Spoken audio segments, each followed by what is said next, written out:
ناممکن کو ممکن بنائیں، نہایت طاقتور عمل۔ یہ ایک صاحب کی کہانی ہے جو سچ پر مبنی ہے۔ اس نے اپنی زندگی میں بہت مشکلات اور کاروبار میں بہت نقصانات اٹھائے تھے۔ آئیے ان کی کہانی سنتے ہیں۔ یہ ان کی زبانی ہے۔ والد صاحب کراچی میں ہوتے تھے۔ 1988 میں ریٹائرمنٹ ہوئے تو سوابی آ گئے۔ یہاں آ کر اینٹوں کا بھٹا لگایا، لیکن اس میں مسلسل نقصان ہی نقصان ہو رہا تھا۔ تقریباً 20 لاکھ روپے کا نقصان ہو گیا۔ پھر ویزے کا کام کیا، اس میں بھی نقصان ہوا۔ والد صاحب کے انتقال کے بعد ساری ذمہ داری میرے کندھوں پر آ گئی۔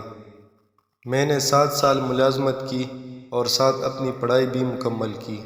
بہنوں کی شادی کے مسائل تھے۔ حضرت حکیم صاحب سے ملاقات ہوئی تو انہوں نے ہمیں یہ وظیفہ دیا۔ ہم سب گھر والوں نے یہ وظیفہ نہایت توجہ سے پڑھا۔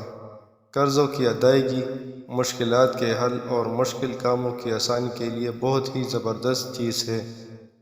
وظیفہ یہ ہے کہ عشاء کے بعد سب گھر والے اکٹھے ہو جائیں اور اول و آخر 100 بار درود شریف اور درمیان میں 500 بار لا حول ولا قوت الا باللہ العلی العظیم پڑھنا ہے اور پھر دعا مانگنی ہے۔